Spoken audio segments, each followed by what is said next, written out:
Doctor மைக்லீஸ் music therapy channel. இன்றைய பதிவில் சோஷியல் ஆஸ்பெக்ட்ஸில் இண்டிவிஜுவலோட ரெஸ்பான்சிபிலிட்டிஸ், ஒரு தாய் என்னெல்லாம் செய்யணும், ஒரு தகப்பனார் என்ன செய்யணும், ஒரு பிள்ளைங்களுக்கு பாடம் சொல்லி கொடுக்கறதுக்கு ஒரு தாயோட முக்கியத்துவம் என்னெல்லாம், அவங்க எந்த மாதிரி ரோல் எல்லாம் அவங்க ப்ரியாரிட்டைஸ் அண்ட் வைஸ் அப்படின்ற அளவில் அவங்களுக்கு நம்ம சொல்லிக் கொடுக்க முடியும்.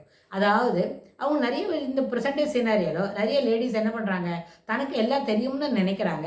நிஜம்தான், அதெல்லாம் நிறையா அவங்களுக்கு தெரியும் தான். ஆனால் ப்ரியாரிட்டைஸ் அண்ட் வாய்ஸ் அப்படின்னு சொன்னால் நிறைய லேடிஸ் எப்படி நடந்துக்கிறாங்க அப்படின்னு கேட்டால், உடனே we are not bombarding them with faults, definitely not.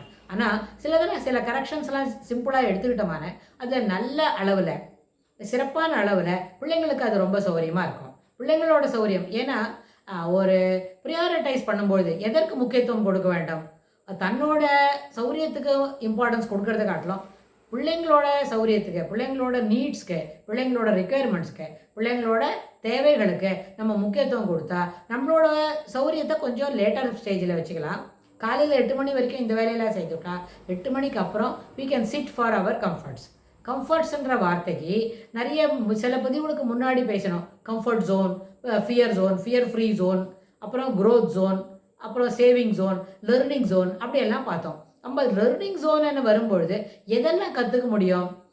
Learning ஜோன்றது ஒரு 4 வயதுலேருந்து 75-80 வயசு வரைக்கும் லெர்னிங் ஜோன் தான். ஆனால் கற்றுக்கக்கூடிய விஷயங்கள் தான் மாறுபடும் இல்லையா? சில நேரத்தில் சிறு பிள்ளையாக இருந்தால் அப்போ தான் ஆல்ஃபபெட்ஸ் கற்றுக்கணும். ஒரு 40 வயசுலேருந்து அப்பவும் கற்றுக்கணும் தான். பட் ஆல்ஃபபெட்ஸ் வந்தால் we already conquered certain things.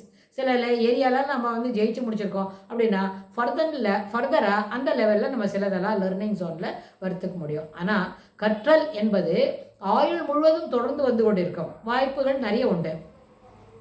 ஏன்னு சொன்னால் இளமையில், அதாவது கிண்டர் கார்டனில் கற்றுக்கிறது தான். ஆனால் 70வது வயசில் புதுசாக ஒரு விஷயங்களை கற்றுக்கொள்வதில் சேர்ந்தது தான். ஆனால் ஒரு 60 வயசு ஆன பிறகு after retirement we are learning certain new techniques. ஒரு சின்ன க்ரியேட்டிவாக சில வேலைகளை கற்றுக்கிறோம் அப்படின்னா அந்த கற்றுக்கொண்ட வேலைகள் என்னது, அப்பொழுதும் அது என்ன கற்றலில் சேர்ந்தது தான். அப்போது கற்றல் என்பது ஆயுள் முழுவதும் தொடர்ந்து வரக்கூடியது.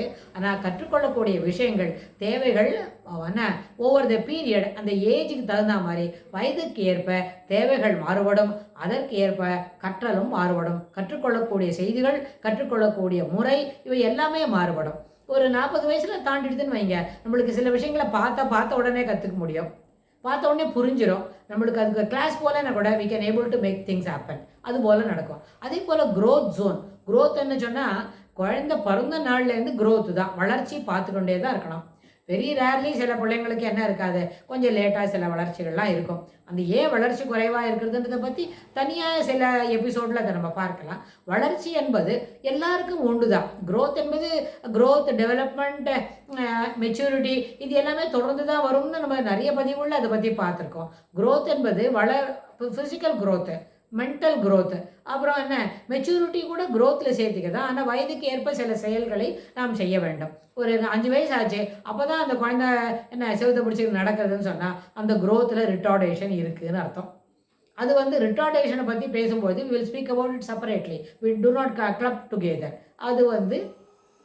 அதுபோல் ஒரு 10 வயசு குழந்தை எப்படி இருக்கணுமோ அதுபோல் நடக்கணும். ஒரு 30 வயசு தாண்டி இருக்கு, அந்த 30 வயசு கடந்திருக்கிற ஒரு ஆணாக இருந்தாலும் 30 வயசு தாண்டி வந்திருக்கிற ஒரு பெண்ணாக இருந்தாலும் அந்த க்ரோத்துக்கு ஏற்ப, அந்த வளர்ச்சிக்கு ஏற்ப, வயதுக்கு ஏற்ப அவங்களுடைய மெச்சூரிட்டி, அதாவது சிறப்பாக பேசுவது, தேர்ந்த செய்திகளை பகிர்ந்து கொள்வது அப்படி இருக்கும். அப்போ கூட செல்ஃப் சென்டர்டாக இருக்கிறதோ, இல்லை தனக்கு முக்கியத்துவம் கொடுக்குறதோ, அதுக்கப்புறம் தன்னோட செல்ஃபிஷாக சில வேலைகளை செய்கிறது, செல்ஃபிஷாக சில யோசனைகளை செய்யறது என்பது ஏற்றுக்கொள்ளப்பட மாட்டாது. ஏன்னா அப்போ யூ ப்ரியாரிட்டைஸ் அண்ட் வாய்ஸ். அப்போது என்ன சமுதாயத்தில் நம்ம செய்யணுமோ சோஷியல் ஆஸ்பெக்டில் how you will be expressed, how you will be rated, how you are expressing yourself அப்படின்றத பார்த்து அந்த செய்திகளுக்கு தகுந்த போல தன்னை வளர்த்து கொள்ள வேண்டும். ஏன்னா சமுதாயம் இல்லாமல் எந்த ஒரு தனி மனிதனும் இல்லை. ஒரு தனி மனிதன் என்ன சொன்னால் அவன் ஒரு ஃபாரஸ்டில் இருந்தாலும், வீட்டில் இருந்தாலும், இல்லை ஒரு சமுதாயம் எங்கே இருந்தாலும் is part of the society. So we cannot think about எங்கேயோ ஏலியன்லேருந்து வந்திருக்கேன், ஒரு வேற்று நாட்டு மனிதன், வேற்று கிரகத்திலேருந்து வந்திருக்கிறேன் அப்படின்னு நினைக்க முடியாது. இந்த சமுதாயத்தில் என்ன பண்ணணும், ஒழுகுதல், கற்றது ஒழுகுதல், அப்படின்னு சொன்னால் என்ன கற்றுக்கிறோம்? You should learn from the society. அப்படின்னா social economic status, social learning, social aspects of intelligence, social aspect of executing things, அது எல்லாமே இருக்கும். அப்போது சோஷியல் ஆஸ்பெக்ட் வரும்போது ஒரு ரோல் டிஃபைனிங் அப்படின்னா அதை பற்றியும் தனியாக இப்போ வரப்போகிற பகுதிகளில் நம்ம பார்க்கலாம். ஆனால் இந்த சோஷியல் ஆஸ்பெக்ட்ஸில் you are supposed to express yourself. You are supposed to show yourself as a matured one, matured லேடியோ மெச்சூர்டு மேன் அப்படி இருக்கணும். ஏன்னா 30 வயசு தாண்டி எடுத்தனா அப்பவும் வீப்பிங் க்ரையிங் அதெல்லாம் ஏற்புடையது அன்று. அதனால் மோட்டிவேஷனுக்கு முன்னாடி முதல்ல மெச்சூரிட்டி வந்த பிறகு தான், அதாவது growth, development and maturity அப்படின்னு சொன்னால் வயதிற்கு ஏற்ப ஒழுகுதல். கற்றது ஒழுகு அப்படின்னு சொல்கிறோம் நம்ம. அது கற்றது என்ன? சோஷியல் ஆஸ்பெக்ட்ஸில் எதை கற்றுக்கொண்டோமோ அதற்கு ஏற்ப நாம் நடவுடை பாவனைகளை மாற்றிக்கொள்ள வேண்டும். நம்மளுடைய பழக்க நடத்தைகளை அதற்கு ஏற்ப ஏற்றுக்கொள்ளக்கூடிய வகையில் அதற்கு தக்கவாறு நம்முடைய பிஹேவியரை, அதாவது பழக்க நடத்தைகளை மாற்றிக்கொள்ள வேண்டும். பழக்க நடத்தைகளை அவ்வாறே வெளிக்காட்ட வேண்டும். அதனால் க்ரோத் ஜோன் என்பது தொடர்ந்து இருந்துகிட்டே இருக்கும். வயதுக்கு ஏற்ப ஒரு 45 வயசில் நம்ம எதிர்கொள்ள வேண்டிய நிகழ்ச்சிகள் வேறு, எதிர்கொள்ள வேண்டிய செயல்கள் வேறு. அப்பொழுது அதற்கு தகுந்தவாறு நம்மளுடைய பழக்க நடத்தைகளை வெளிப்படுத்த வேண்டும். 70 வயசில் கூட நம்மளோட பிஹேவியரில் சேஞ்சஸ் வரும். ஆனால் அப்போ நம்மளோட இயலாமை, ஏன்னா மசில் ஸ்பேசம்லாம் கொஞ்சம் கொஞ்சமாக இருந்துகிட்டே இருக்கும். மெட்டபாலிசம் ரேட்டு குறையும். அதனால் என்ன பண்ணோம்?